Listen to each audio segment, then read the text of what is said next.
Hey you!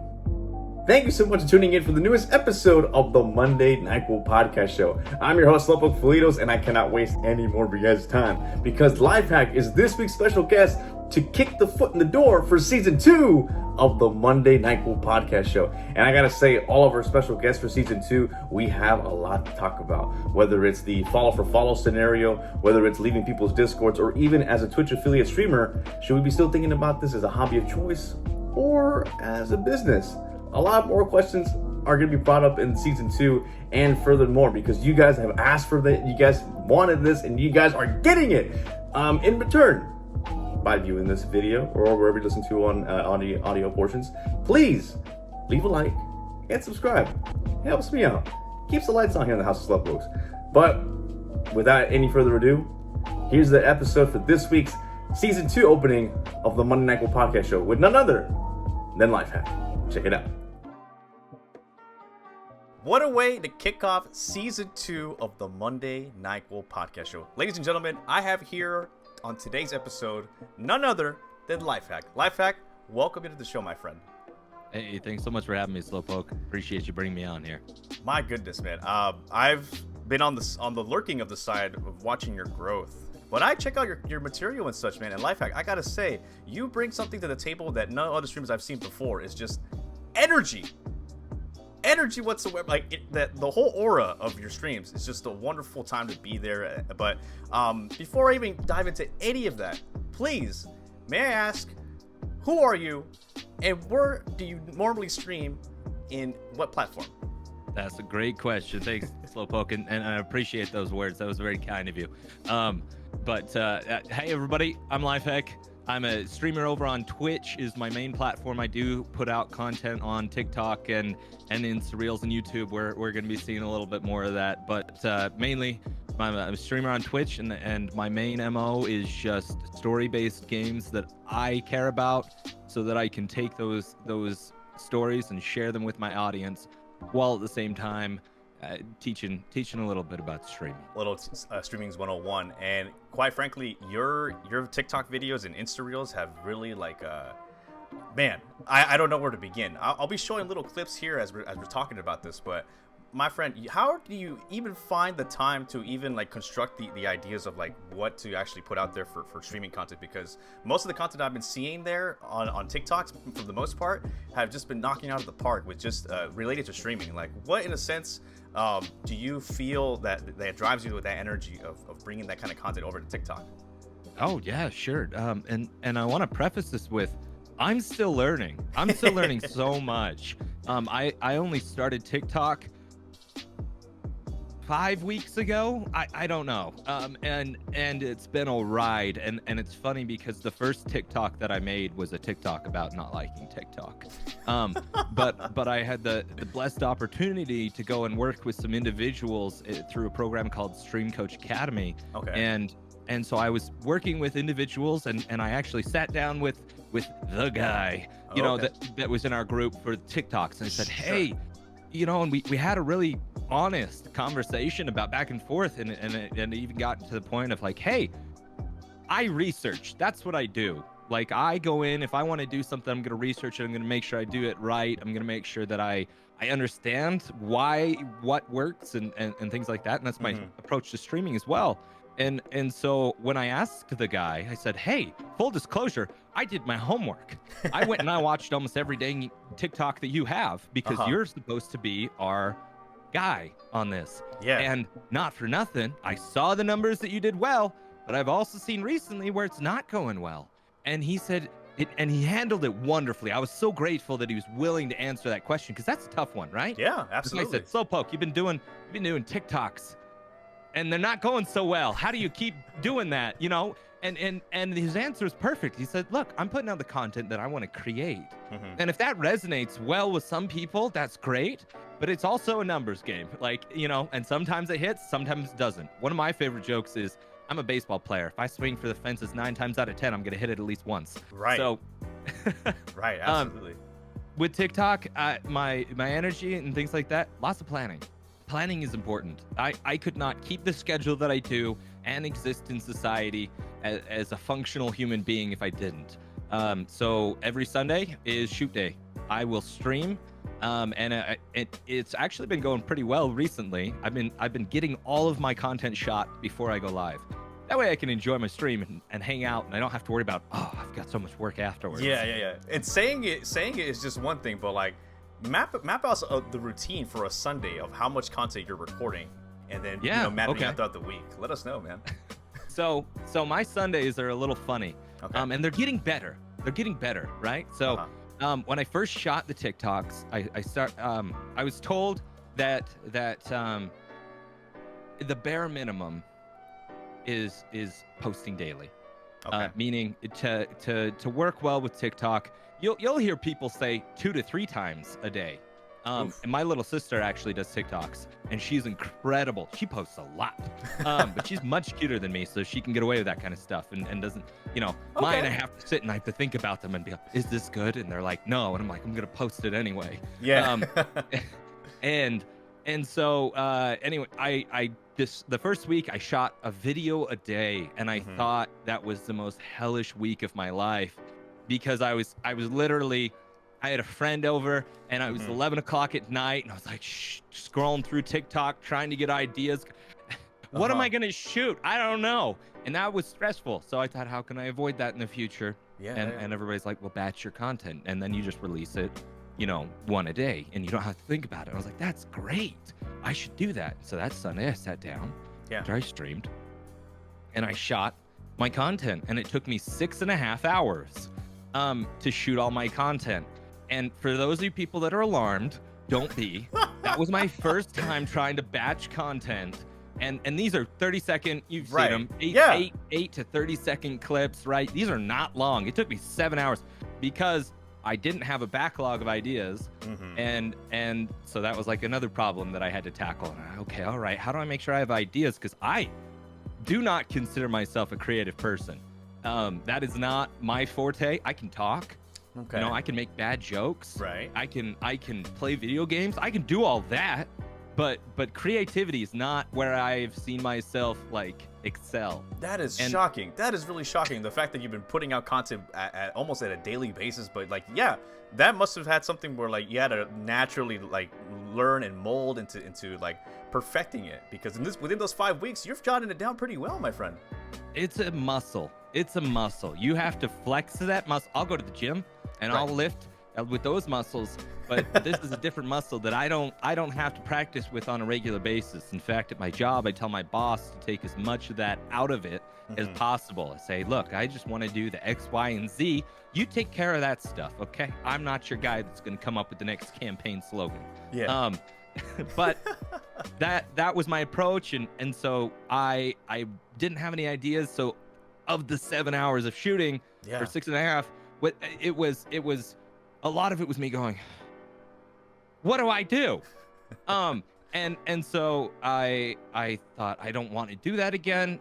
How do I avoid that in the future? And so what I do now is I have on my phone, on my computer, on my laptop. I even have 2 notebooks right there. Okay. Right on. And 2 notebooks in my day planner. But that if something comes up that I'm like throughout the week, I don't have to stress about shooting during the week at all.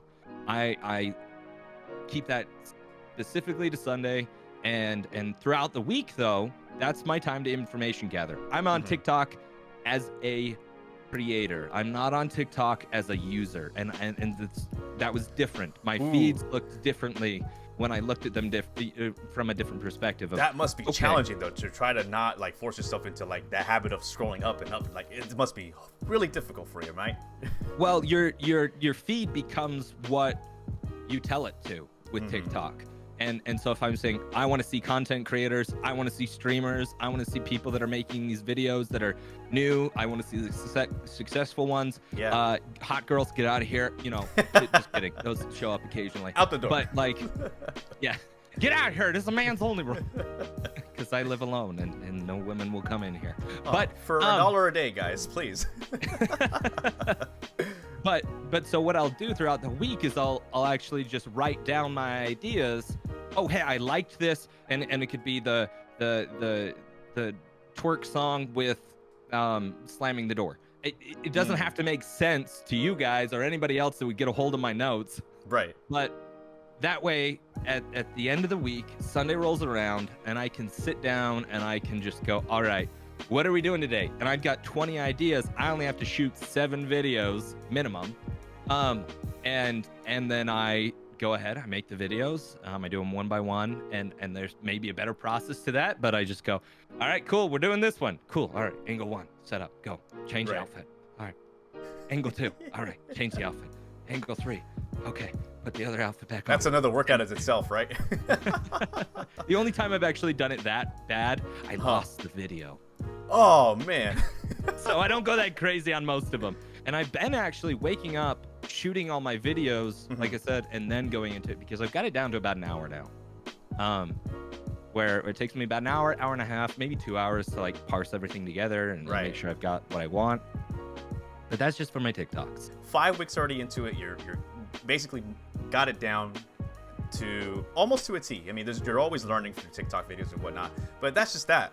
That's just the tip of the iceberg.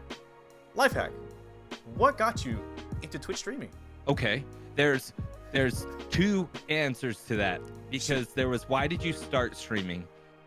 And I think, why did you really start streaming?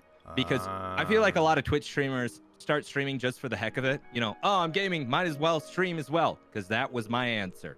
And it took me about a year of streaming on and off like that to figure out that I want to stream as an educator, and I want to stream to entertain, and I want to stream. Everybody wants their space to be a spot where people can come, they can hang out, they can feel relaxed. Everybody does. That's not a bad thing. No. Okay. No. But that's a lot of streamers' answer. I went to a course on this, and they asked us, and it was a group of about 10 of us, why do you want to stream? I just want to make it feel good, everyone. And everyone in the room had the same answer with minimal variations. And they said, that's great. We love you, but that's what everyone's doing. And so they helped us, kind of niche that down. Yeah. And I just recently been finding out I enjoy the teaching aspect. I like I said, I do the research. I love knowing why something works, how it works, how to be better at it. That's what I like about video games and the competitive aspect. Right. What I like about streaming. And so I do the research and try and make sure that I'm following best practices to grow and succeed on Twitch, as well as other platforms. That's why I'm doing TikTok. I hated the idea of TikTok before, and I still don't love it. Let's be honest, but I enjoy the process, so it's okay. Yeah, it brings out the creativity in you, though. So that's one big plus out of that, though. which could be a good thing, right? Yeah, absolutely. And so, especially in this scene, but yeah, I stream because I like to be able to teach, and I like to be able to educate, and so streaming has become my platform for gaming and engaging with other people, and then my off Twitch content is going to be my educational, and you may have seen me start working some of it into my TikToks, because the first step was learn, now it's be direct, and then it's take on something else. And after a while, though, it's something where now you've kind of integrated both of them at the same time, where maybe eventually will it just be chatting stream sessions and educating those that are wanting to become streamers eventually? There's a list of things that are coming on the eventually list. One of them is a podcast. Another one is my YouTube content, and the ability for overlap on those things is quite high. So I can do a live stream where I have a conversation with another streamer that is in the podcast format, but we live stream it. We take that content, we cut it up, we make a YouTube out of it. We take the podcast, we put that up on the podcast. That's all overlapped. Yeah. And it really reduces the amount of effort. I'm not going to interview the same guy. All right, this is our live format. Okay, this is our podcast format. Okay, now we're doing it for the YouTubes. Let's go. But being efficient with my content there, that's going to be, I think, parts of my stream going down the road there. But I still want to keep the gaming aspect. I'm a gamer at heart. I'm an irresponsible gamer. I game at all times at weird places in the day and at night when we should all be sleeping. That's the basis of every gamer's heart right there. Yeah, but here you are late at nights keeping people up and entertained, and they're like, "Oh man, I got work in like 2 hours." And it's like, nope. Yep. I gotta tune in. I want to see what Lif3Hack's all about. So, but currently right now, since you do happen to have that mindset of eventually starting a podcast, do you already have like the layouts of what you're going to be naming and whatnot, or is it just still up in the air in your notebooks? there are so many steps for me. Like the answer is no. Straight up, just simple. I have the general concept. I know that I want to get to it, but I know that like if I try and take on too much, I made a video on this. Go slowly. There's no rush for me to have the podcast out today, this year, whatever.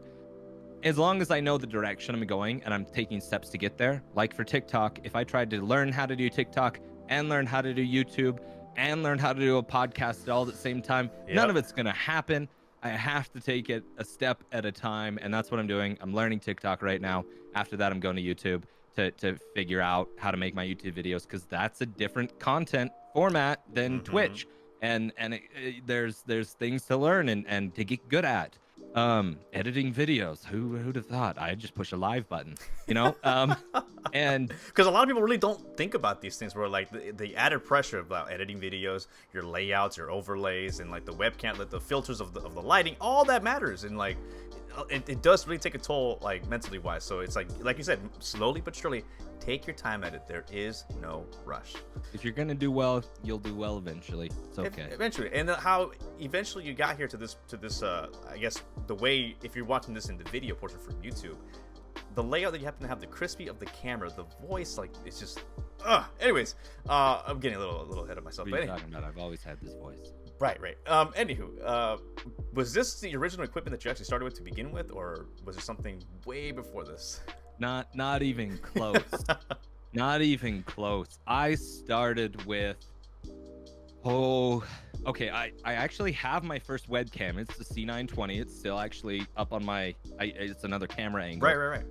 And I've made 2 upgrades, and one of them was a mistake, and it ended up I had a Sony A7 II that I got because I was upgrading my stream equipment, and then it got stolen out of my car, and so I was forced to go back to my C920 camera, which honestly, like, I cannot stress enough for people that are new to streaming, this $80, $60, depending on whatever sale you get it on, will carry you from to this level of quality. You can do it. It's been done. It's a pain, but you can do it.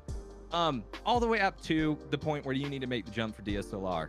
I'm sitting with a middle ground camera right now going, man, should have waited for the other one. Not that I'm upset about it. I get a fun new toy, and then I'll have another camera for another angle that I want to set up eventually. It's not a sunk cost, but I'm going, okay, all right. I could have kept with the C920. So that was my first camera. Right. I did have a custom built PC, because before I was a streamer, I was a gamer to begin with, and I was competitive in StarCraft 2. So that was my main game. You know, you had to have the mechanical keyboard because I was going at I was pushing too many buttons at the same time. Didn't want it ghosting to occur. Yeah, that's what I told myself anyway. Right. Self-convincing, right. Yep. Rocked the blue snowball, which I still have as well. I love that. I think that is a great entry level. However, the Wave 3 now will be my forever recommendation for anybody starting streaming. Would you actually highly recommend buying them off the bat brand newish, or like either hand-me-downs or used? How would you go about with that? I am the poster child for, if you buy the equipment, it doesn't make you a better streamer. Hear that? Say that again. One more time. Let's rewind that. If you buy the equipment, it does not make you a better streamer. I have one of, and I don't actually talk about this a ton, but we're gonna, because of what we're gonna get to. Right. I have one of the best microphones that you can buy for a streamer on Twitch. You don't need fancy equipment in order to have a good stream. I can run just as good of a stream with my blue snowball and my C920 that I can with my Go XLR Pro and my Shure SM7B and my face cam. And if I had a Canon M50 or A6100, those are like your entry level DSLRs that I would recommend, but like the quality of my stream does not change, because the quality of my stream comes for how much preparation I put into it, how I am as a person on camera, and how I interact and engage with my audience. And really, I could have my phone and do all of that. I could run just as an, I'd be interested to do that as a challenge. That would be actually a good challenge. Yeah. Hey, I'm doing this entire stream off of my phone, and I'll give an extra monitor, right? So you can have chat on one, and you can have everything else coming through your phone. Right. I think that's all you need, because I've seen people run engaging streams off of that or less. I do think you need a camera. That is my one thing, though, that I highly recommend. Yes. People that don't have a camera, I'm not saying they're bad streamers. There's nothing wrong with it, especially if it's budgetary restraints and things like that, and you're being smart and not blowing all your money on gear like somebody else that I know. Oof. Me. No, I'm saying oof, not who. Oh, I think you said who. No, I'm not gonna put people on blast. No. Yeah, so the webcam, because the most important piece of your stream is you. It's not the game that I'm playing.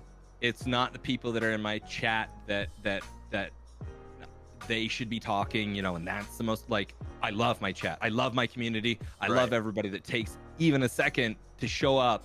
That is my, like, what I look forward to most in the stream. But as far as for making a successful stream, the streamer is the most important part.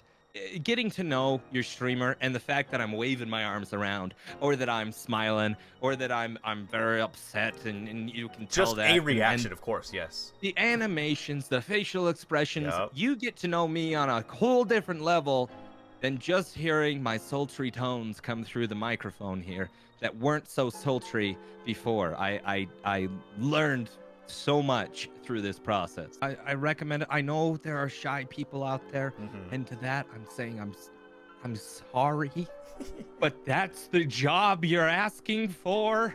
You said I want to be a streamer. Well, this is it, baby.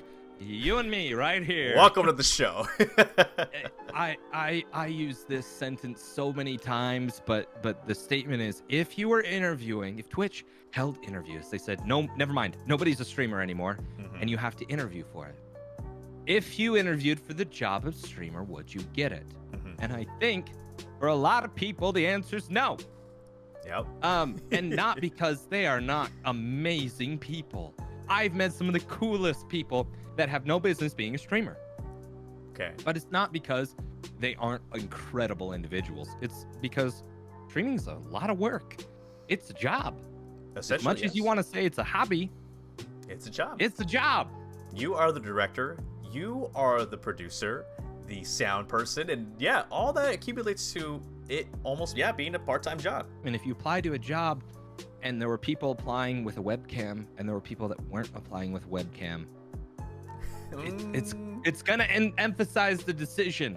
It's gonna maybe for worse sometimes, but that's why I think that you're utilizing one of two of your like main tools as a streamer. One, you've got your personality, your creativity, which you can bring to the stream, and then your voice is the other thing.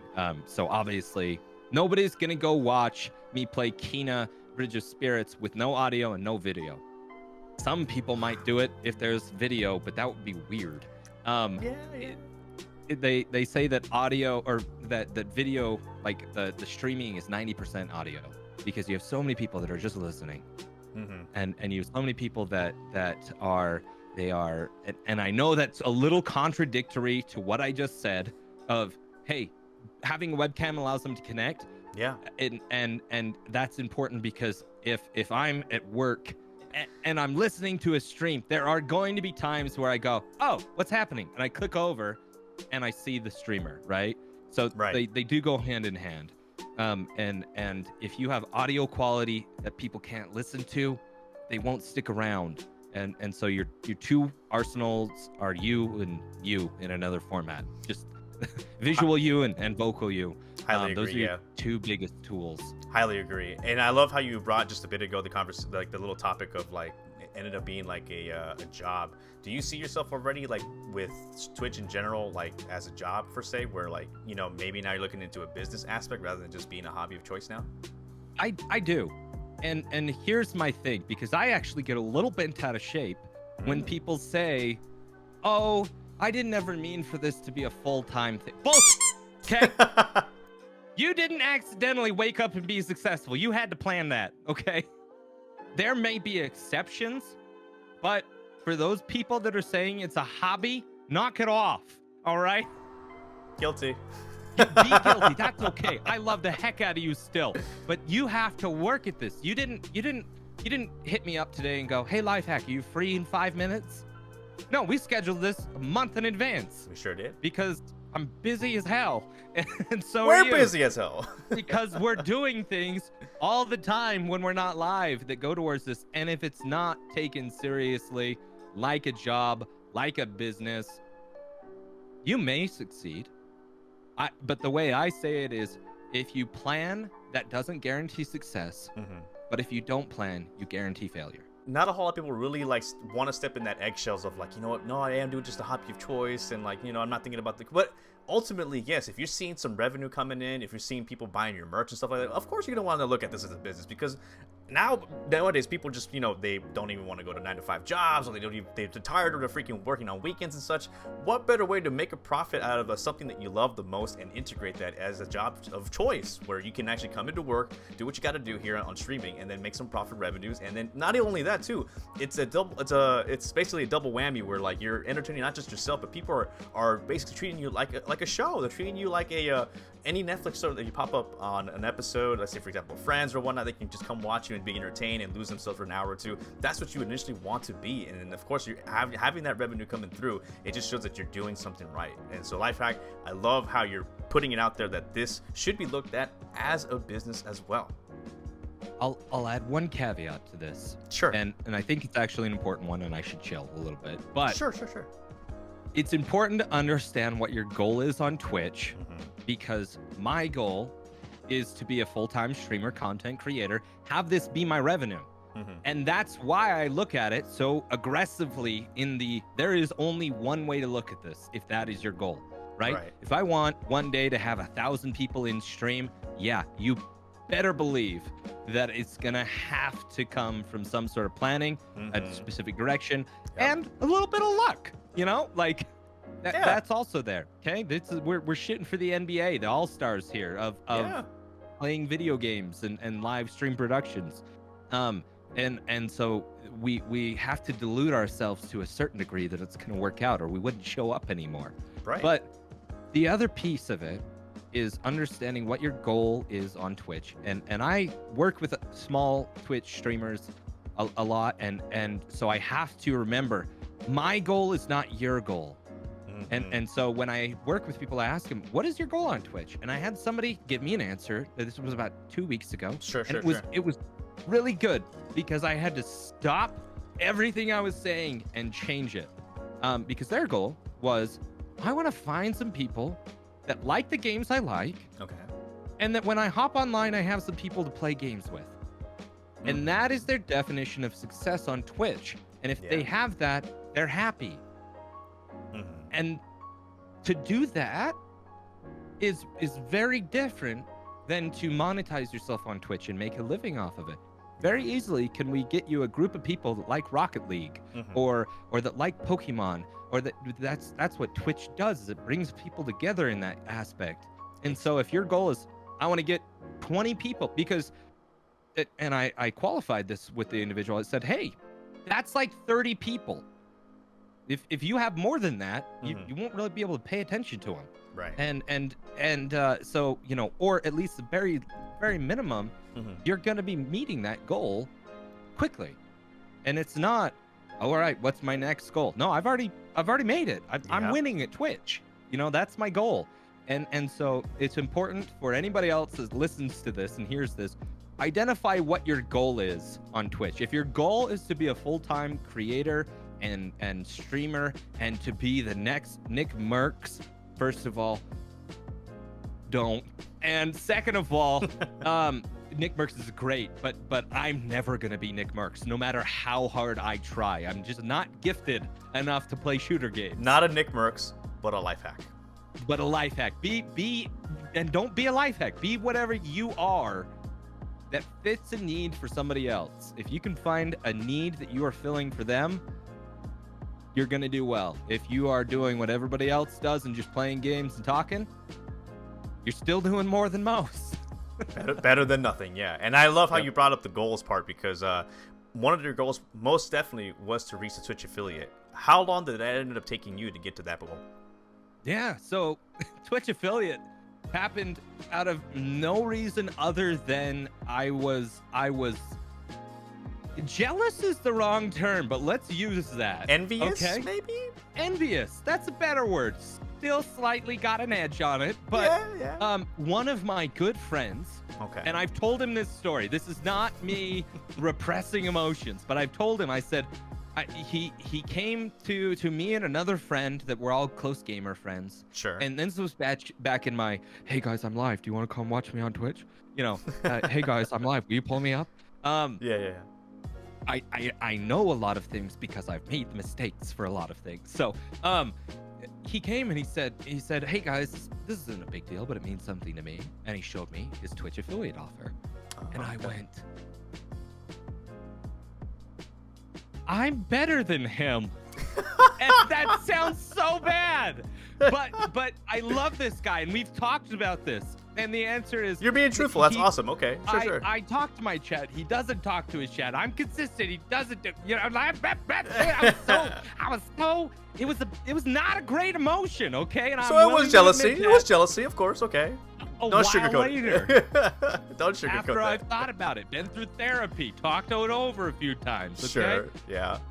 And so he said, hey, I got this. And I was like, what the heck? I mean, that's really cool. I love you.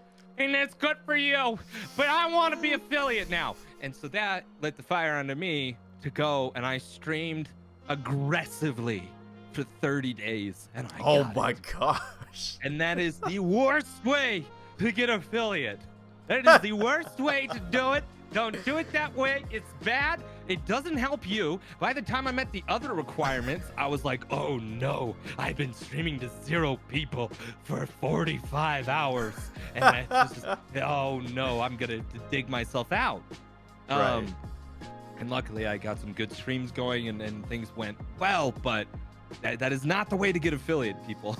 No, that is one way, but not the way. That is one of the hardest ways to get affiliate, and it's not fun, and the grind is not worth the payoff. Right, but once you actually got to Twitch affiliate, was it hard for you to actually keep up that momentum to stay afloat with the Twitch affiliate requirements, or were you already like on the next level after that? So not gonna lie, I did a little bit of this. I did this, and I hit my affiliate, and then I did this, and then I did this, and became irregular in my streams because I wasn't getting success. I wasn't doing it, but I wasn't following a lot of the basics that really lead to a successful streamer. Right. And I look back and I go, yeah, I know why. You know, like I look back at my past progress, and that's the coolest thing in the world to go, man, you sucked back then. Look at that camera quality. My goodness. Yeah. Oh my gosh. I got people to watch this. Whoa. Imagine who I'm going to get to watch in 4K. No, I'm streaming 4K, but to me, anytime I can recognize a failure in my past, it just means I've grown. It means I've learned, and it means that I can improve. Not that I have, but that I can. But acknowledging that is the first step. And so I actually floundered a little bit after I stream. When I work with people and I talk about their affiliate, everybody is at their peak level of motivation, or at the time, right? They need to hit another in order to succeed, I think, to keep it going. But but everybody, they're there, they're motivated. Guys, I'm in 2.9. Come check it out. Hey, let's do this. We're streaming. We're consistent. We're playing our games. I'm talking to my chat. Everything's awesome. Guys, let's go affiliate. Woo! Right? Hit affiliate. Now what? Now what? Yeah, that's the big question. Now what? I hit affiliate. The next goal is 75 people. I'm never getting there. Okay? Good luck. You will, if you want to. But what you don't what I didn't understand at the time for affiliate, and this is not to discredit anybody who gets affiliate, but anybody can get affiliate. Just about anybody, yes. And there are just it's a simple mathematic equation. Mm-hmm. If you have a schedule, if you stream on a consistent basis, and you keep that schedule, right, and if you're active in communities or on social media, that's it. You will find 3 people that are willing to watch you if you do those things. If you have a schedule, if you're consistent, and you're active in communities.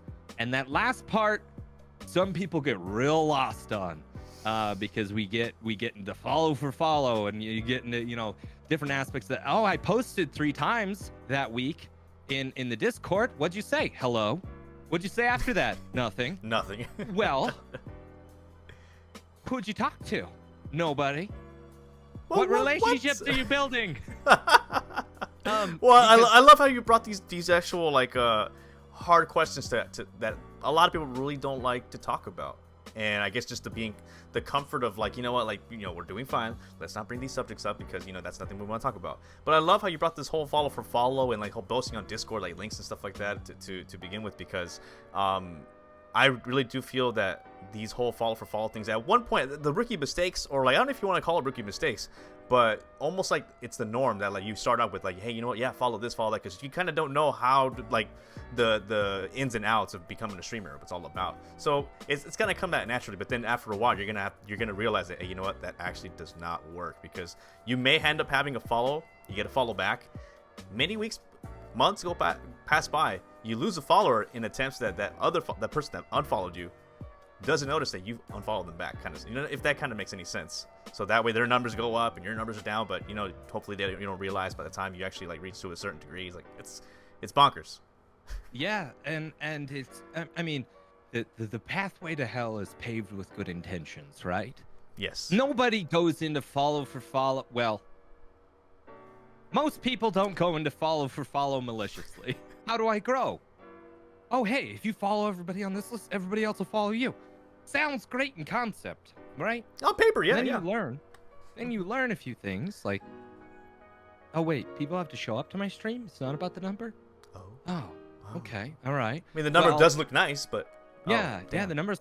I have a small number.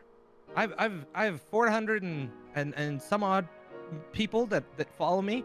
I'm proud of that number though. And because there are other people that have gone in and they have 3 times, 4 times, 5 times the followers. Mm-hmm. I worked for every single one of those though, and I can say that about that me. is the big difference in a lot. Yes.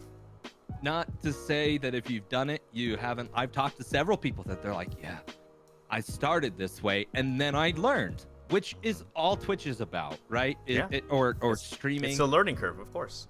Yeah, you didn't do that on purpose to dig a hole or to inflate your numbers. You just thought maybe this is what works right now, and then you grew, and you found out it doesn't, because a follower doesn't mean a viewer, and a viewer doesn't mean a supporter or a community member, and that's the ultimate goal for me, and it could be different for somebody else, but I'll be hard pressed to find the guy on Twitch or a gal or whoever. Yeah. That just wants to hit 10,000 followers and doesn't care about their views.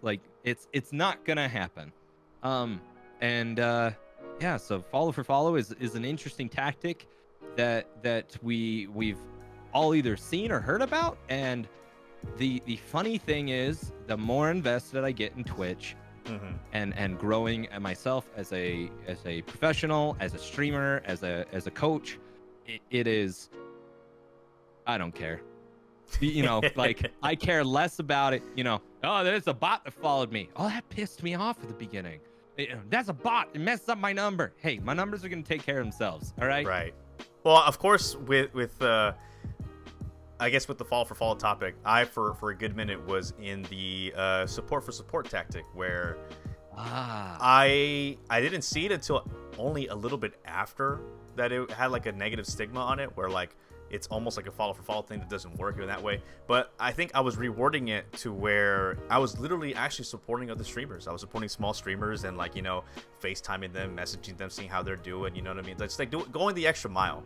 And I feel like that's what I try to do for support, but because of the fact that, like, so many other streamers have taken advantage of this, where, like, you know, they milk it to where, like, oh yeah, I follow you back, and, you know, I give you a sub, you give me a sub back. It's almost tarnished that whole support system. So low key, I keep it in that aspect of, like, you know, actually going above and beyond, and actually, you know, calling people, FaceTiming, and then, like, you just never know who you're gonna be making someone's day by doing that. It's like, wow, I never get these video calls before, or wow, like, you actually care about my day, like, yeah, let's talk for a little bit. So I see it in that aspect, but of course, the stigma of that is just, it's a whole, I'm trying to still figure out how to actually, you know, make it to where, like, you know, this is what I do for content wise, but right, it's still up in the air, man.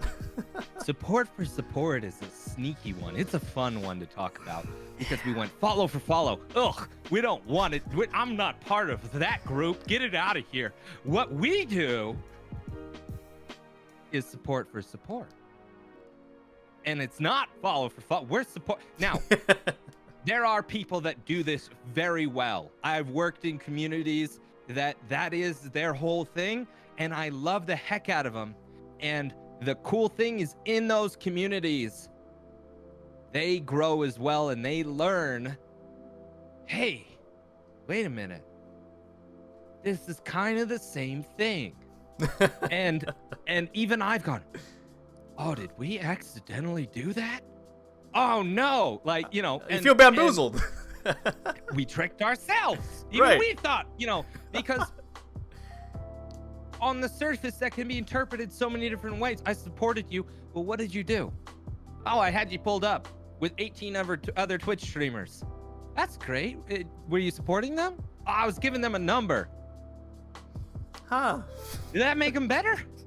You know, because for me, with wanting to teach people how to be better, bumping my number doesn't teach me how to be a better engager for my audience. It doesn't teach me how to put extra content out. The support for support aspect of it, you know, I had to decide, how am I going to support people? Mm-hmm. And I found that meant something different to different people.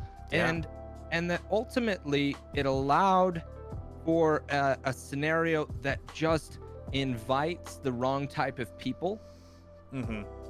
It's going to attract the right kind as well as the wrong kind, but so you're at least getting, because the right kind of people probably will not be in a follow for follow community. Right. They're gonna either figure it out and extricate themselves, and they're gonna, or they're never gonna be there to begin with. Yeah, it's just a double-edged sword with that when it comes to the whole support for support system. Yes. Yeah, support for sport. You are gonna get some awesome, genuine people. Mm-hmm. You're also gonna get a lot of, hey, come watch my Twitch link. Who are you? Oh, I'm so-and-so. I joined yesterday. Why aren't you here? I posted my link 8 times. What? No. I've had it happen before on my Discord where, like, I've never known this person before, just joined the Discord and just posted the links on his Twitch when he went live, and I was just like, you know what? I had a conversation with him on the side, like, you know what? This is not okay, in a sense, like, you know what? You got to be more interactive, because, like, again, the whole for support, like, we get to know each other, and, like, hey, you know what, like, maybe you do have time to come on by the stream session, like, you know what, or, like, even afterwards, you know what I mean, just talk it up off stream or on messages and stuff like that. His response was like, nah, F that, I'm out. Cool. Oh, okay. Cool. Yeah. Great. I'll see you in 3 weeks when you quit streaming because nobody else watched you.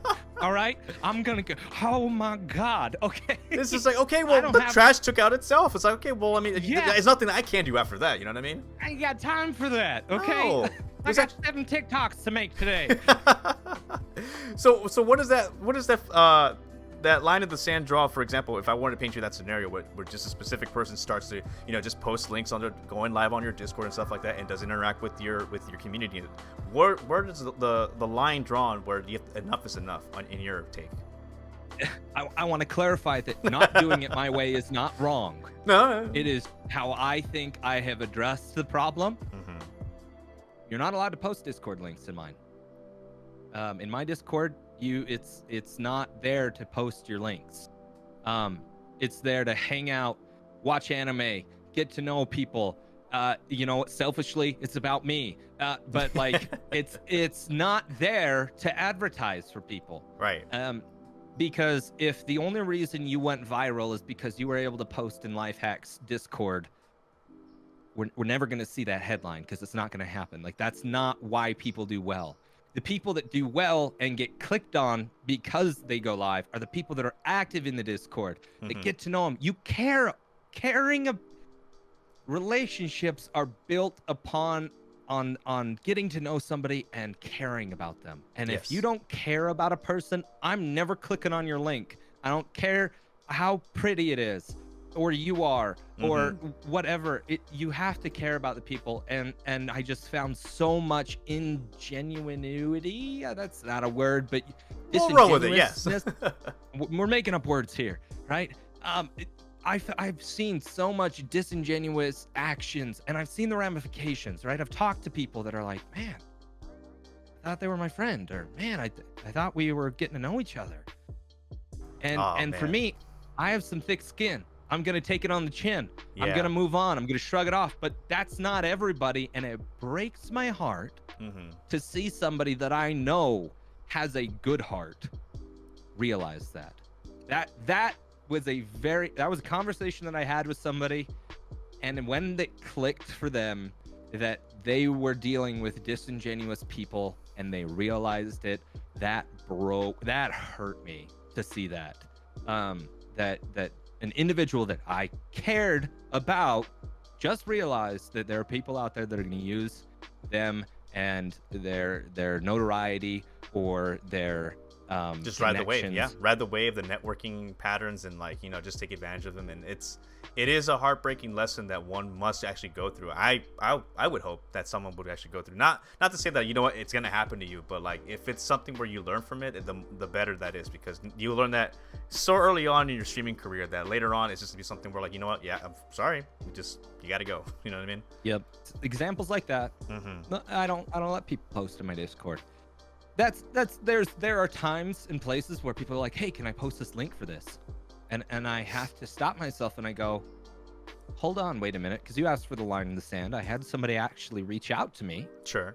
And they said, hey, can I post this in your Discord? They're a member of my Discord. And they're an incredible person. And they said, I want to post this. And I said, hey, look, you asked. I respect the hell out of that. So the answer is, if you want to. However, I've noticed you aren't very active in this Discord.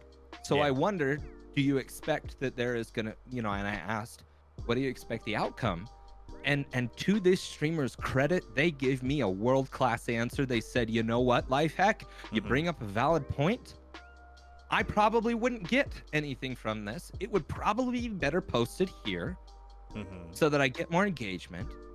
And I'd love to be more active in your community, and I'd love to get, you know, continue talking and get to know people, and then maybe that's a good time to do it. And I went, holy cow, you just grasped onto something that so many streamers don't even think about. If I post my link, what's the ramifications? You know, because a lot of people that stick around in streaming, if they see people, just somebody posting their link, I will not click on it if I don't know you. Generally speaking, there are exceptions to everything, but that is recognized as almost a negative behavior, right? Oh, hey, you haven't figured it out yet. They'll figure it out or they won't. But either way, it's not my problem right now. And so to see somebody go, oh, yeah, it makes sense. I'm not active in your community. It probably isn't best for me to put this here. Yeah, and you're not trying to come out as to being a dick about it. It's just like, you know, be realistically on what your choice of words are. You know what I mean? With thinking wise too, because like, you know, it makes perfect sense on why, you know, you're not being interactive as, you know, one would think, because the fact of not networking and not properly making conversations and like being in the community, like what perks do you get with just posting that link? It's just two things just doesn't add up. And so now it's very easy for you to just, you know, put that out there and like have people respect that. I think I said something along the lines of, oh, no, I did say, I said, yes, post it. However, I ask in return that you're a little more active in the Discord. And to their maturity there, they realize I'm not active in this Discord. Yeah. And it's not going to benefit me to post it here. Right.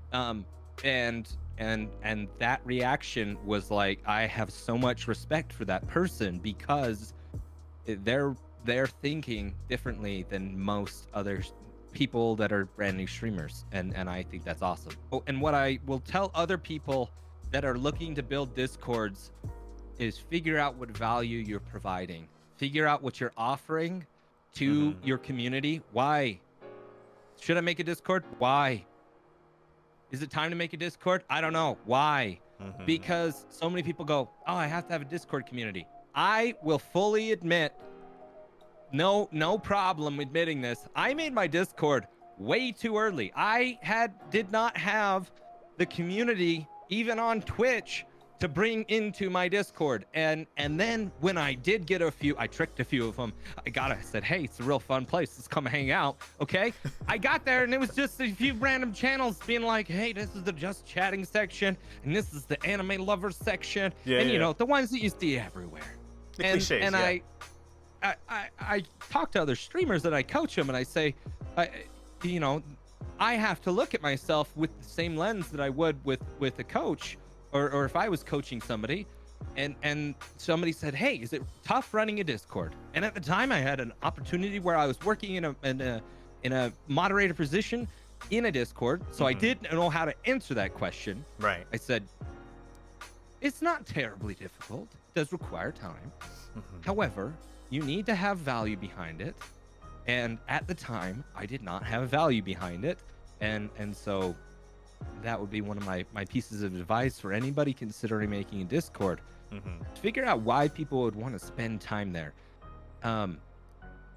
because as cool as I am, and as cool as you are, Slowpoke, and you know, things like that, there needs to be a reason that people are there. You know, is it because they all love anime and we host anime nights? That's a really kind of easy, like, entry level. Cool, this is our value. Most of my audience loves anime. Most of my audience is willing to watch anime with me. So we throw it up in the community Discord and we watch anime together. And that is something that we've learned to enjoy and love. And it's grown. It started just being me. And then there was me and one other person, you know, and it kept growing. Right. And so now it's to the point where I'm like, hey, I'm throwing it up. Who wants, you know, and we go and we get in there. And then even at that point, I'm recognizing and going, you need to be better, Lif3Hack. You need to schedule this stuff. This can't be, you can't just keep going this wild card. Doing it all spontaneous, yeah, of course. Because I do have the honest truth of, like, a lot of times, yes, when you go on different Discords, it's either nothing's up or they post every once in a while. You'll have people come by, just talk whatever it is they want to talk about for maybe that moment, and then they'll just disappear.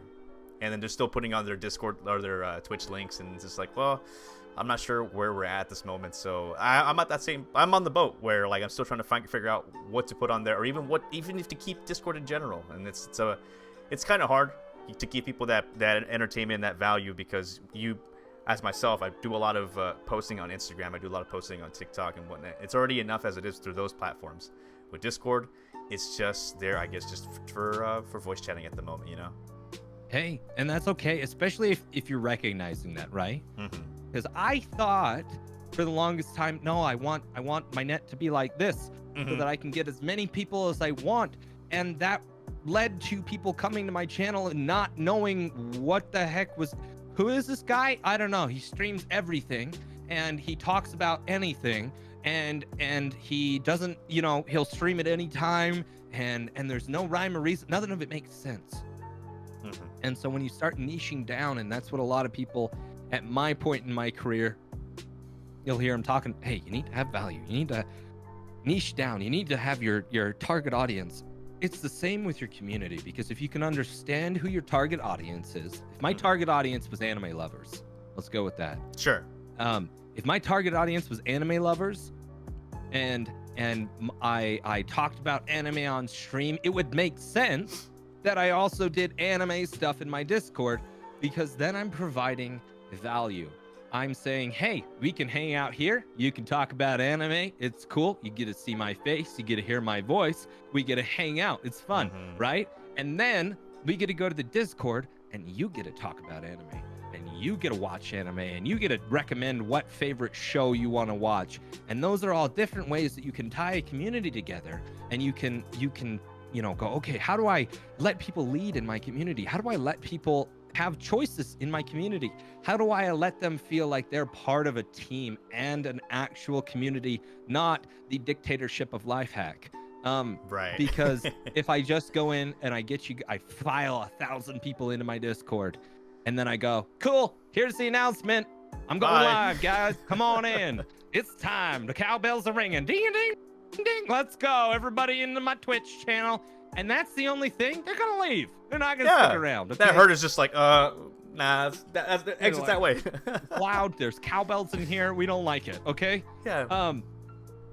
And so if you want to identify how to grow your community, identify who you want there. And that doesn't mean you hate other people. No. But it means you are providing a place that fits a specific need and a specific value for those viewers or those audience members or those people in Discord. This applies on Twitch, Discord, etc.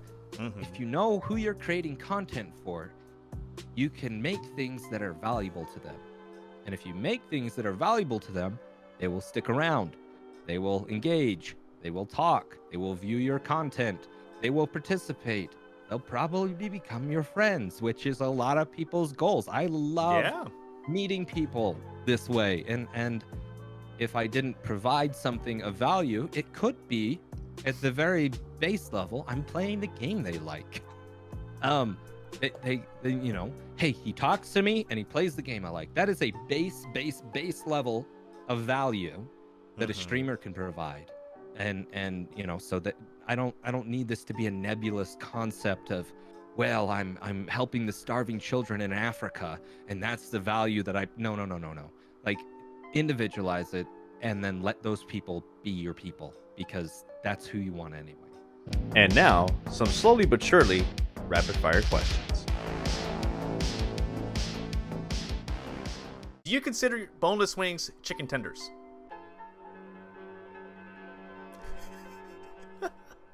What? No, I don't think that deeply about my chicken. Boneless wings are chicken tenders, I guess. Yeah, sure. What was your first celebrity crush? Emma Watson. Good answer. Your favorite go-to energy drink? Key lime pie bang. If you had a date for a cheat day throughout breakfast, lunch, and dinner, what would it be? Cheat meal. Okay, I'm a burger and fries or pizza guy. Like, it doesn't have to be fancy. Okay, if I'm gonna splurge on a meal that I'm like, I'm gonna be naughty, which, look, happens more often than some people think. Some people think I'm this I have this diet of the gods, and I don't. And I fall off the horse just like everybody else. It's not not bad. But if I'm being good and they say, what do you want? I want to go get a burger, or I want the little sleezers, and to get the $5 cheap pizza that I can eat the whole thing and not feel bad about it. Well, I'll feel bad about it, but I'll feel less bad about it if it's a cheat meal. Yeah, do you want to get some Little Caesars after?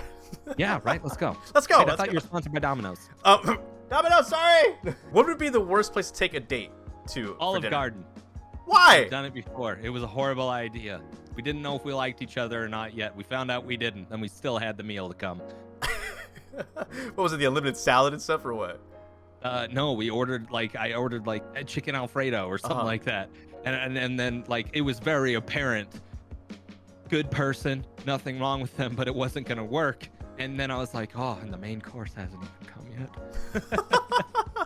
Coffee's great.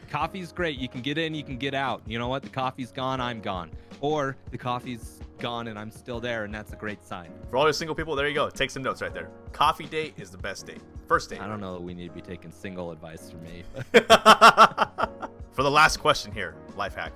What is the worst movie you've ever seen? I know this should be an easy answer, right? There's always movies we hate. Or disappointing. What is the worst movie I've ever seen? Here, you know what? I'll put this out here. I'm a massive James Bond fan. Okay. Quantum of Solace can suck my all right? That thing was a hot piece of trash. No way! Should not be involved in the Daniel Craig. He's out of here, people. He's gone. Slowpoke has left the building, and it should not have made the cut. All right, it was a waste of time. No, I'm passionate about this now. Oh Now my you got me goodness, yes, going. tell us why. Nothing happened. Okay, and if it didn't have anything to do with James Bond. They set up so beautifully at the end of Casino Royale, one of my favorite James Bond movies with Daniel Craig, the new ones. Okay. That one was a masterpiece, and then they set up this really cool, like, oh, we know what's gonna happen next. And then they had a whole movie where nothing happened. It was just about some, like, hey, this is so intense, and we're gonna talk about Spectre, and it's gonna be cool. And who's this person? And why? It's good that we're helping them get revenge, and that's lovely. But don't put that right after Casino Royale, all right? Then we get Skyfall, badass, amazing. Then we got Spectre, albeit a little disappointing. And then they delayed the movies for another 2 years. Something and like I'm that, finally gonna get, in a few weeks here, my die another day that I've been waiting. COVID, you. Trying not to say that word this podcast. This man with a passion hates it. I'm so mad. Oh yeah. It was supposed to come out 1.5 years ago. For you, Lif3Hack, where does this whole concept of actually taking courses at, and like who gave you like the set of direction on taking this path of learning the ins and outs of like the social media networking platforms, and then like just being able to stream in general? Where does one go about for that? So I took a course. It's called the Stream Coach Academy. Okay. It is a paid course, and the way I looked at it was, this is an investment. This is something that you hear a lot in streaming. Is people, they say, like the Alpha Gaming channel or Stream Scheme, they'll say, when you invest in everybody says invest back in your stream, right? A lot of people take that and they go and they buy out a new fancy piece of equipment. Well, as we talked about earlier, that doesn't guarantee you're a better streamer at all. Nope. And so what can you do? Well, I can take voice acting lessons that are gonna allow me to tell my story better when I'm playing Kingdom Hearts and I want to do the voices for other classes. That's something that I'm gonna be doing eventually, is I want to take a voice acting class. Okay. I'm gonna pay for that so that I can then put on a better performance for my viewers. And that is going to be better. Taking a Photoshop editing class is going to teach you how to make better content. And so I saw the Stream Coach Academy the same way. I said, well, yeah, I'm paying for it. Is it going to make me the world's best streamer? No, just like buying my mic isn't. I have to apply myself, but it's going to teach me some things that are probably going to help. And I saw it as just like taking an online class, like a college class. And I have homework, and I had to put together presentations, and I had to put together a business plan at the end of it. And there was a lot of things that I had to do and work for, but the end goal is, in theory, I'm better at streaming now than I was before. And I invested in that. I invested in myself, and it was just, there's so many, and I wouldn't say start there. There are so many free places that you can learn so much about streaming. The Monday Nyquil Podcast, great place for that kind of stuff. There we go. But mostly, I think YouTube would be the key, like free, like not only entertainment, but like taking notes and like all these coaching lessons and stuff like that. Mainly, it's on your phone. You know what I mean? You can grab it right here, pull it up there. It's there. Absolutely. Yep. They probably look, this Stream Coach class, phenomenal.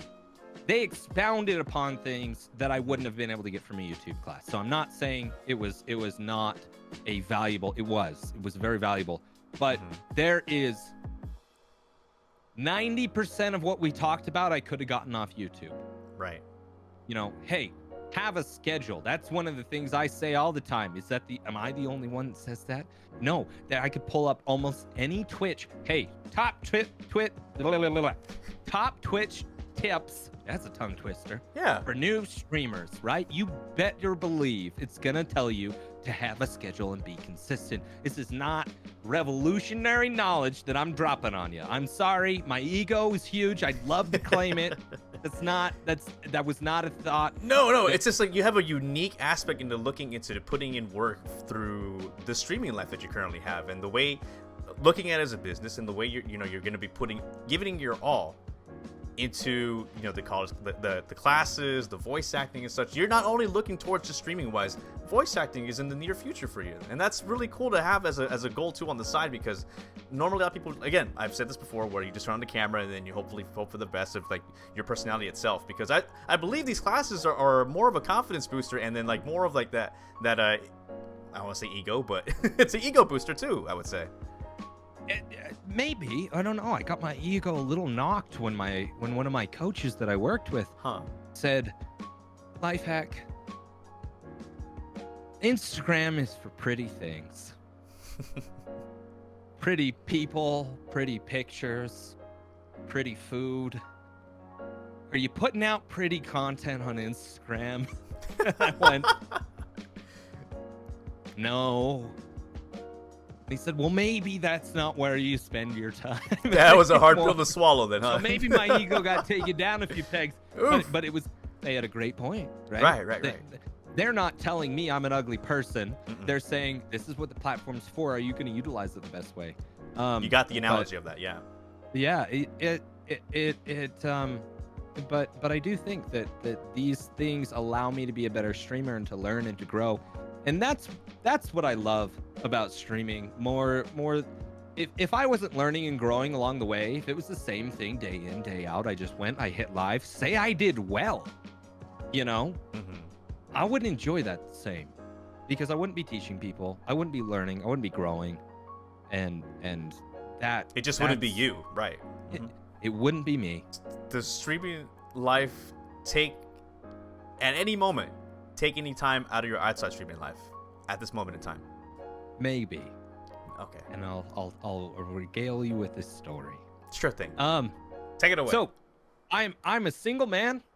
I have my own place, and that affords me some wonderful opportunities. One of them being my time consumption can be unhealthy, and nobody's gonna tell me to stop.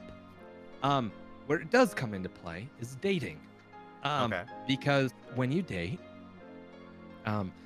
you generally have to make some time for that relationship, for that significant person. Yes. And not only that, I mean, we could have an entire podcast about how to be able to handle streaming successfully and a relationship. I'm just in the unique position where I don't have to make those sacrifices, because they are that. You have to make time. You have to prioritize relationship, or it's going to fail. The stream's going to fail. You're going to fail. Something's not going to work. But I entered into a relationship dating somebody because under the impression that they were a single mother. And hats off to the single mothers out there. Sure incredible. Thing. You guys work really hard, all that, but you're really busy. And to me, I went, that's great. I'm really busy. She said, I only have time once every other weekend. And I said, that's fantastic. I might only have time once every other weekend, and I can make that a priority so that once every other weekend I'm free and I'm not doing something, because oftentimes streaming will take up all of my time. And what I've realized recently is there is a massive difference between productive time and wasted time, or unproductive time. Absolutely. I can unproductively think about streaming for hours, and it does nothing to make me a better streamer. And that was something it took me a while to realize, because I was like, I've been working on stream all day. Really? What'd you do? Well, that's a great question, because I did nothing. So I think there's an important distinction there. Yes. Streaming takes a lot of time, but this relationship actually ended up not working out for a number of reasons. One of them was, hey, do you have time for dating right now? And I took a serious look at myself and I went, maybe not. That was a hard pill to swallow. Just a hard no, yes. I wanted to be like, yeah, I have time. Of course, every other weekend we talked about that. That's enough, right? It's not enough, guys. Calm down. Nobody thought that was gonna work. And also the other thing is, like, for the right person, it would have worked for. I would have made time. Right on. Of course. So, lovely individual, great person, but it wasn't gonna work out. No, and it was pointed out to me, you may not have time for this right now. So it does not affect things that I currently hold as priorities in my life. Dating is not a priority for me right now because I have goals. I have stuff to get done. I have to get to the gym. That's a priority. It happens. I have to eat well. Sometimes that doesn't happen, but when it does, it's because I made it a priority. I have to stream because I made it a priority.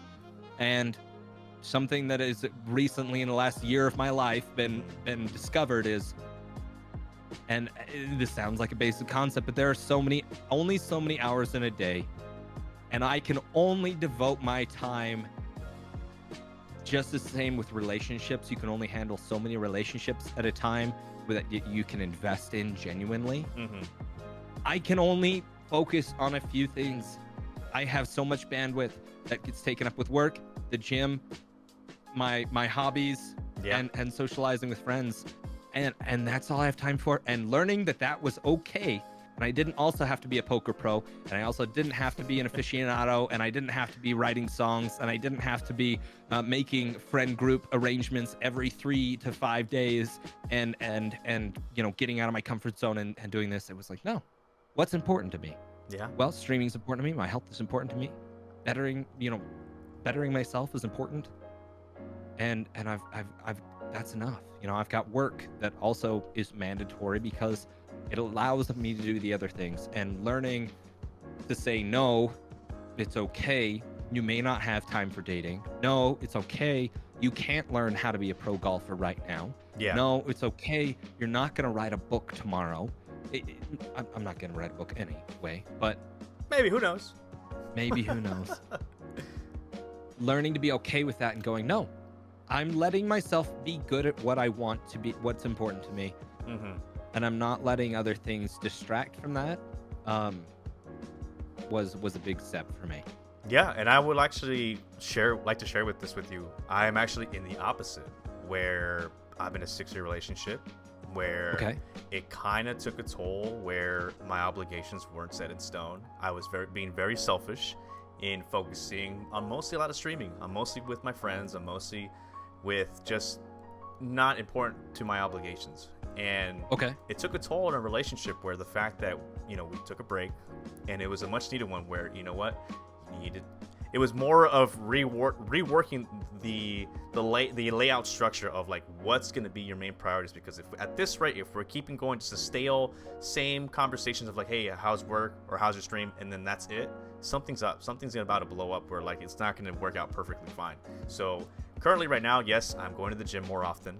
I am taking self-care of myself mentally wise. I'm seeking myself. I'm actually going to therapy, which is really helpful. Right. It's really helpful where don't worry. It's to where now I'm seeing myself be more productive in the kitchen. I'm making more meals at home. I'm learning that, making arranged scheduled times with, like, say, for example, our interview podcast episode for this week's episode, having this set ready to go, like, main focus, sure, I have to go to work in the morning, but you know what, maybe after the interview, make some time, go to the gym, after that come back home, meal prep, and then set my other priorities for the next couple days, and then from there see what else happens. But making time with my significant other is not a challenge, because for sure 6 years has its benefits of knowing the significant person, and they know what upsets you, what makes you happy and whatnot. She sees that streaming life is really making me really feel happy, that I'm bringing people smiles, I'm having people, the fact that people are tuning in, that they're loving what the content I'm bringing, stuff like that. But at the same time, it's where's our me time, where, not in a selfish way, but it's like where do we fit in the gap of all these things that are being brought to the table. And to that answer, I still have no idea. You schedule it. No, yes. Well, scheduling, but still having that time to self-care, because once you have a routine, like you have your gyms, you're hanging out with your friends and stuff like that. Once you start throwing some more stuff into the mix, it's like you're trying to juggle all this stuff, and it might be a hard routine to actually flow all together, but it's gonna take time. Yeah. The last relationship that I was in, it was with this wonderful individual. Sure. They asked a lot of great questions, and I was so grateful for the opportunity to think about it, because they talked about a few things, and they said, hey, I'm not a huge fan of video games. I said, that's okay. I don't need you to play video games with me. I do need you to realize that this is important to me, and that it's not a negotiable hobby. And I like to establish that off the bat, so that they're not 6 months down the line going, hey, what the heck? You know, it's our 2-year anniversary. What the heck are you doing? No.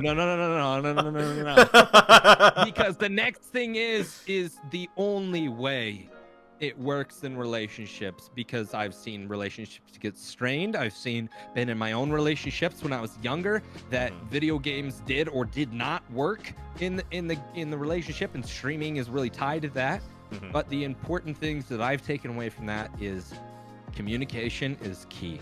When Absolutely. they know what to expect from you because you are consistent, then they know when, and you've an important part of that is planning out when their time is or your time together is. A lot of the stresses from previous girlfriends or dates or etc. have been around, when do I get to see you again? You know, when do we get to hang out? When do I get a hug? When do I get a, X, Y, and Z? And those aren't unrealistic things. Like, the girl's not crazy when they are like, oh, you never spend enough time with me. You're right. They probably weren't. Or they never know when the next time they're going to see you is, so that it develops an unhealthy relationship between, oh, he's gaming. I don't know when he's going to stop. New game came out. Could be a month. We don't know. Just kidding. That never happened. But Sure. you have to communicate those things. Say, hey, babe, you're important. You are one of my priorities. Streaming's one of them. Gym's another one. At work, and you. Like, and maybe that means I don't stream Friday nights anymore. You know, maybe that means I shift my schedule so that the one time in a week that we can make things work, you can go, and they can depend on that. Just as much as your viewers and your community want to depend on you, so do your significant others. And if they can't, because you're streaming at erratic times, or you're not consistent with your schedule, or sometimes the stream takes 3 hours and sometimes it takes 8 hours, and they don't know when they're going to be able to do it, it affects their ability to be close with you, to build a connection with you. And so a successful relationship can be had with streaming. But you better believe it comes from clear, consistent boundaries and communication. What a roller coaster of a ride, with so many like hard topics we've touched. And I feel like, this is the perfect time that it is, to a lot of people, almost taboo in a sense. But I feel like it is 2021. We're in a better, clear mindset of like what mental health brings to the table as a streamer. Lif3Hack, for you as a streamer, does streaming help you out in a sort of way, mentally wise, when you go live, when you're offline, when you get all these compliments and such like that? Does it ever affect where maybe a stream doesn't go well? It doesn't knock you down for the day or a couple hours, you bounce back. How does that coincide with streaming for you? Yeah. And this is a huge topic for streaming in general. It's not, it can be very personal, and it can also just be a blanket. But for me, I wouldn't say that my mental health has ever stopped me from streaming, but that's because I am stubborn, and I will not let that be the reason that I didn't stream that night. Okay. But I'm human. I'm just like everybody else. I go to therapy. It's something that I've had schooling in. I've dealt with on a personal level, and I've also seen throughout the rest of the streaming community be really prevalent, and to the point where I'm like, is there a correlation between people who play video games and mental health? Like, or is that just a happy coincidence, or are we just so effed as a nation mentally that it's just so prevalent that it's everywhere? I don't know. Right. But bottom line, yes, mental health is something that with streaming, you're constantly trying to be successful, and you're telling yourself you're doing good and that you're improving, and then you can look at your numbers and see the complete opposite of that. And so for a lot of people, the advice is, don't even look at that stuff. It doesn't matter, But mental health, when I started getting more active in communities, that's when I noticed this is a big deal.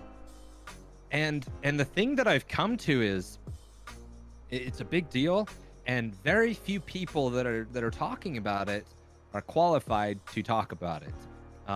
and you see a lot of groups that are, hey, this is the mental health channel, or this is where you can vent about it, and it is a good thing, because a lot of people just need something to vent, Right. But it also invites, any kind of advice to be given, and so something that I want one day to, like, my ultimate goal, right, is I'm a successful streamer, and I have a Discord, a community, and one of the aspects of the Discord is having somebody who is licensed, or qualified, to say, yeah, not only am I hilarious, amazing, and good looking, but I've got so and so that if you need to take a look, like, you can schedule an appointment, you can talk with them, they're part of my staff, or something like that, Right.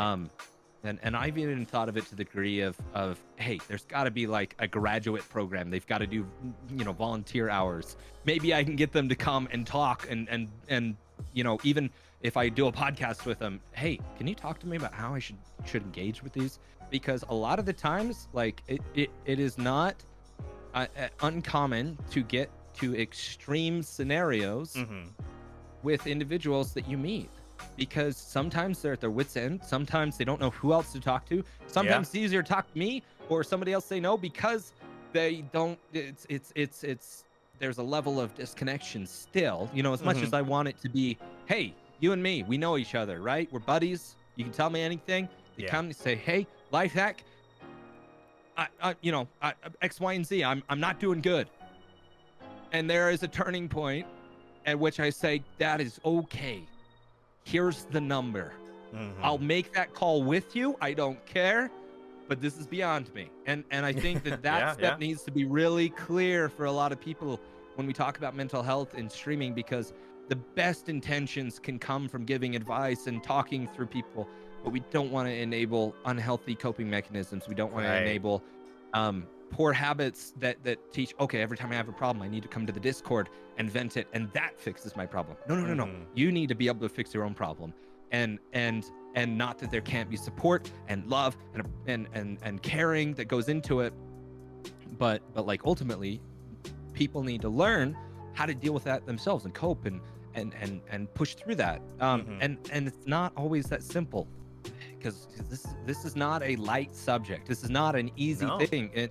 And so for offline examples, I have dealt with a few of those. Sure. Where to the degree somebody came in and said, hey, I'm considering this, and it was relayed to me through another individual in my Discord. Okay. But it was still a member of my Discord. Right. And I care about the members of my community. The only problem was I had no way of contacting this person at all, other than a Discord message. Okay. And so I sent the Discord message. Hey, we love you. We care about you. Here's the number. So-and-so's already said that they're jumping on a call with you. I think that's amazing. Thank you so much for reaching out. Yeah. And we went that direction, right?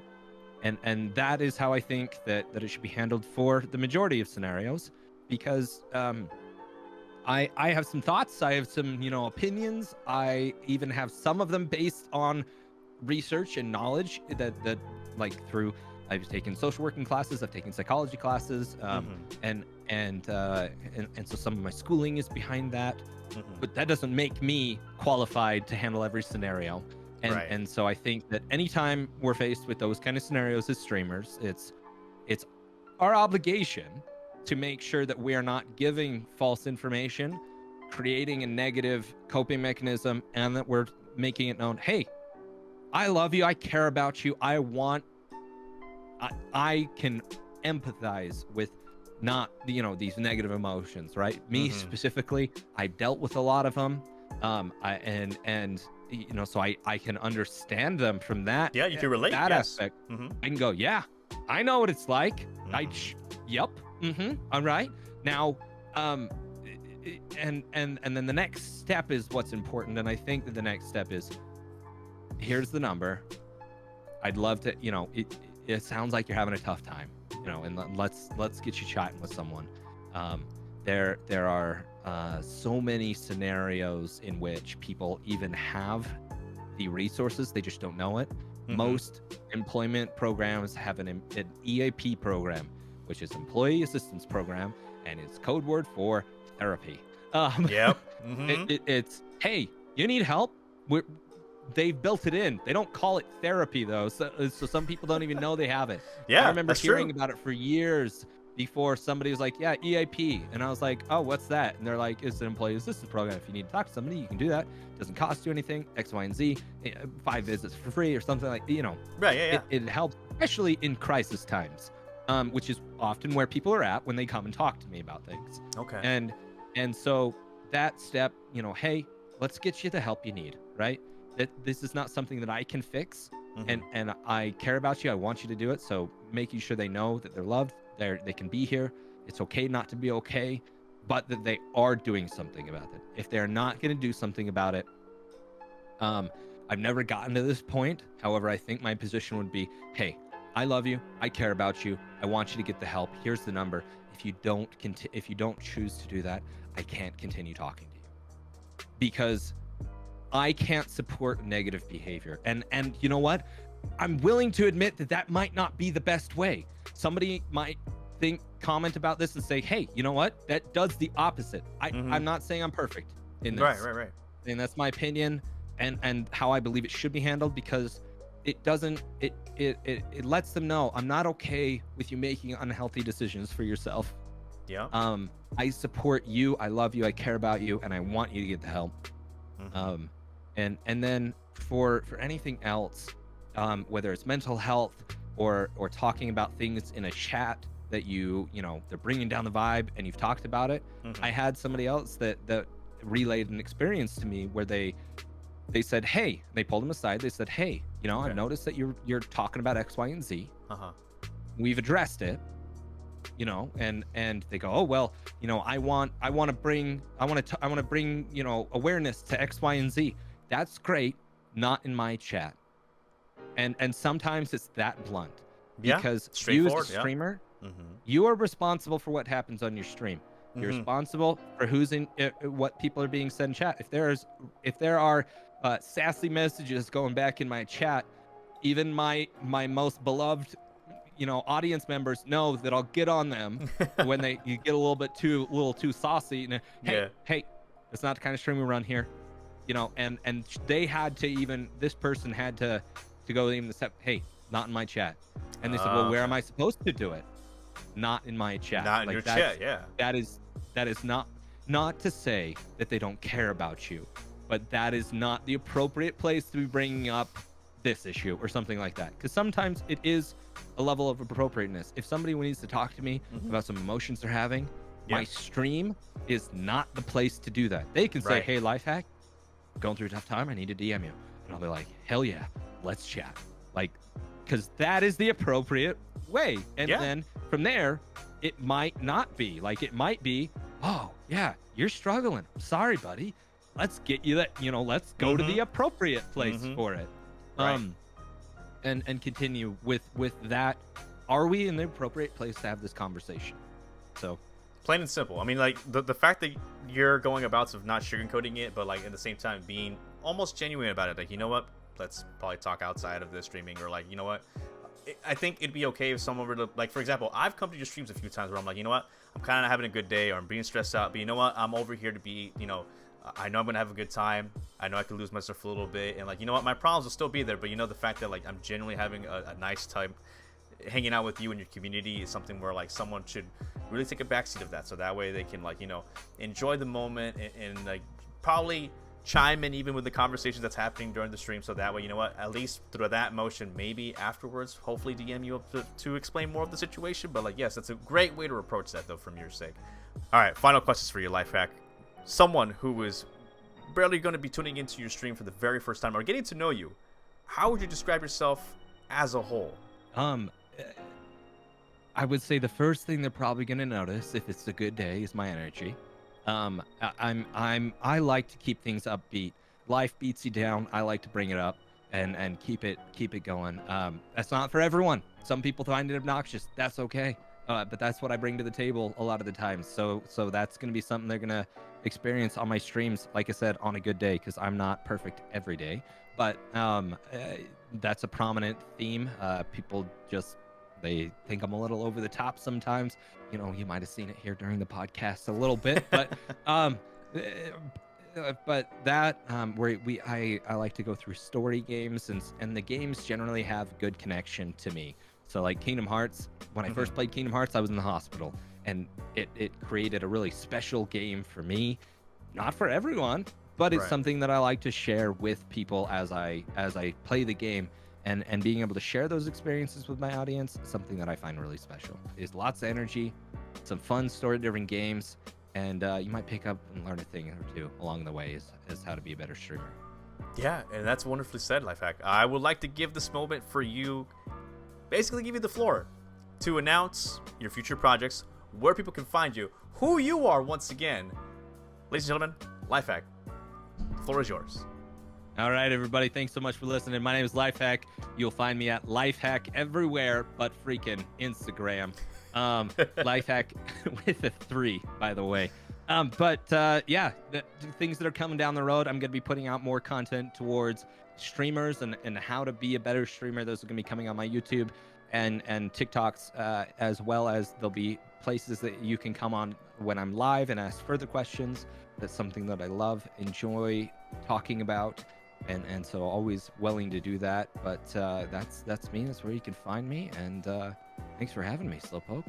Yeah, absolutely. Like, it was just a wonderful ride. Like I mentioned, how time just flew by. And I really hope that those that are tuning in, time just flew by. They're like, oh my God, I'm at work. Or like, oh my gosh, I'm supposed to be sleeping. But you know what? Like, you guys have finally made it here. And it was just an honor and a privilege. This is why I wanted to kick off season 2 with a foot in the door, with maybe a hole in the wall, I guess, in the sense, because Lif3Hack, I've seen your growth, and not as much as I can actually, chat as much as I can or hop on your Discord but I do tend to fact to make some time to message you, hopefully doing it you're okay, and then vice versa too. I love where at a time of need where I was down, where I needed some, like, in a sense of guidance and like maybe some word or venting, you were there for me. So I'd like to thank you so much for being there at the time where I seemed to be down in my luck. At one point I was contemplating on quitting this altogether, but I had to share this with you in our conversation, that there was a small portion where we did a FaceTiming, and that kind of led to where,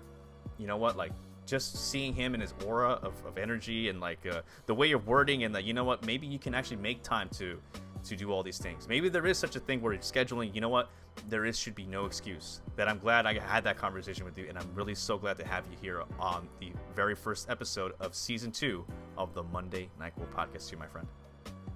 Hey, thanks so much, Slowpoke. I appreciate your words there, and it's been a pleasure. Absolutely. Guys, you can check out Lif3Hack over on Twitch at Lif3Hack with the 3, not the E. It's a 3 on Twitch, Twitter, not Instagram, TikTok, and on Discord too as well. And you can find me at SlowpokeFelitos at SlowpokeFelitos. And once again, my name is SlowpokeFelitos. I am a part-time streamer, part-time alcoholic, a seasonal Catholic, an official Lego Builder license holder, and yes, a part-time podcaster. That is it for us here for the Monday Nyquil Podcast Show. I am your host, SlowpokeFelitos. Lif3Hack, thank you so much, and we'll catch you guys next time. Adios.